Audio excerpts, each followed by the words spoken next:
त्याकडे एक दुसरा एक प्रश्न आहे की आज तिथे एवढं अर्ज दाखल कार्यक्रम झाला आणि सभा पण झाली आणि त्याच्यामध्ये एक फोटो बॅनर लावला, त्याच्यामध्ये मोदींचे पण फोटो होते आणि अमित शहाचे पण फोटो होते, जे की पार्टी आहे सुमित्रा पवार यांचे. त्या कार्यक्रमामध्ये त्यांचे फोटो लावले गेले होते, भाजपच्या नेत्यांचे फोटो लावले गेले होते. चुकीचं काय त्यांच्या पक्षाचे फोटो असतील, काय असेल काय, प्रश्न काय? पक्षाचा कार्यक्रम होता पण एनडीएच्या नेत्यांचे फोटो लावले गेले होते असा प्रश्न उपस्थित केला जातोय. इंडियामध्ये आहेच ना. तिथल्या एका बॅनरवर तुमचाही फोटो आहे. माझं असेल तर ते चुकीचं आहे. साहेब एकीकडे त्याला या निवडणुकीत आम्ही काही विरोध केले नाही, आम्ही कॅन्डिडेट उभा केला नाही आणि त्यामुळे आम्हाला लोकांचे फोटो दिले नसते तर योग्य दिसतात. सर, त्याच बॅनरवर अजितदादांचा हा नावच पुरेसा आहे असं म्हणून प्रफुल्ल पटेल आणि सुनील तटकरे यांच्या नावाला पण कुठे ना कुठे साईड केलं. कळलं नाही. अजितदादा यांचं नावच पुरेसं आहे, प्रफुल्ल पटेल आणि तटकरे यांचं नाव लोकांची गरज नाही असं म्हणताय. त्यांच्या पक्षाची स्थिती आहे. त्याचा अर्थ असा होता की प्रफुल्ल पटेल आणि सुनील तटकरे यांनी पक्ष ताब्यात घेण्याचा प्रयत्न केला, त्यामुळे अशा घातकी लोकांची गरज नाही, फक्त अजित पवार हे नावच पुरेसं आहे असं त्याचा अर्थ होता असं सांगितलं जातंय.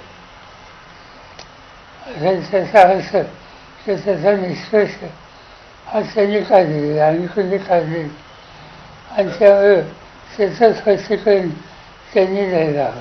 सर, राहुरीमध्ये एकीकडे तुम्हीच तुमच्याकडे जागा होती राहुरीची, प्राजक्त तनपुरे लढणार होते, तर त्यांनी देखील माघार घेतल्याचं कळतंय.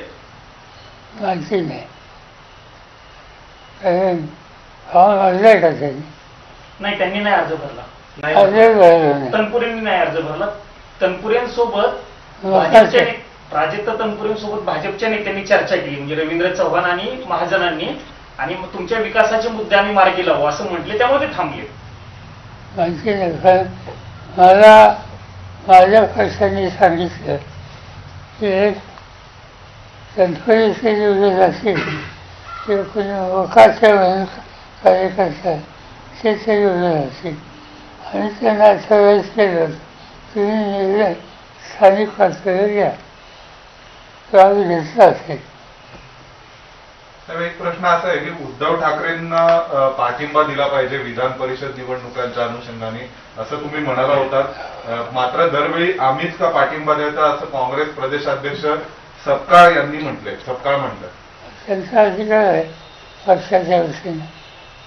उद्धव ठाकरेंनी मी राज्यसभेला उभं राहायचं म्हणल्यावर मला फोन करून सांगितलं की आमचा पाठिंबा आहे. त्यामुळे मला असं वाटतं की त्यांनी आपण म्हणून आम्हाला पाठिंबा दिला आणि सरकारने दिली, त्यामुळे आपण इथे दाखवा.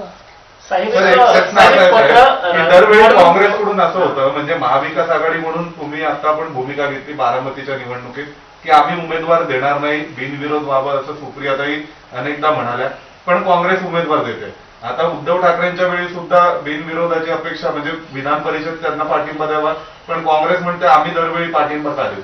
तर काँग्रेस कायम महाविकास आघाडीच्या विपरीत भूमिका का घेते? असं की एखाद्या मतदारसंघात एखाद्या मोठ्या राष्ट्रीय पक्षाने एक भूमिका घेतली तेव्हा काही राष्ट्रीय इशू नाही, राज्याचा इशू नाही, ठीक आहे. त्यांना असं वाटतं त्यांची परिस्थिती बघून त्यांनी निर्णय घेतला. साहेब, विलिनीकरणाच्या संदर्भामध्ये वारंवार चर्चा होते, काय पक्षांतर्गत यापूर्वी काय चर्चा झाली होती का आणि आता स्टेटस काय आहे? असे आमच्या वतीने विलिनीकरणाची चर्चा जयंत पाटील आणि अजित पवार हे करत होते. अजित पवारांचा अपघाती मृत्यू झाल्याच्या नंतर ही चर्चा थांबली आणि ही प्रक्रिया थांबली. असा तो विषय आमच्या पक्षात त्याची चर्चा आता झालेली नाही. भविष्यात पण चर्चा आपल्याला कळवण्यात आलं होतं का चर्चेचे अपडेट किंवा काय? त्याची बैठक